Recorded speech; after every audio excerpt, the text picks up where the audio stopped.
Hi guys, and welcome back. Today we're going to be looking at how to zoom in on your video here in CapCut. Now if you're new here or if you found the video helpful, please give us a like and a comment down below as it really helps the channel out with the algorithm, and of course don't forget to subscribe.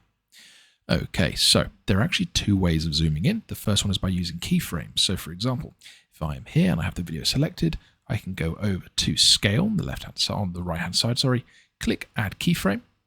And then I can go over a little bit further where I'd like it to zoom in. So for example, let's have it go all the way up to 200%, for example. And the next keyframe has been added. So as you can see, if I click play, it will now zoom in at that certain point. If you'd like it to be done at the end of your video, for example, you can go to effects, and from here you can type in zoom in, and you can then apply this to your video. So you can see I like that in, and it will generally apply it to the entire video. I hope that was helpful. Thank you so much for watching. Don't forget to like and subscribe.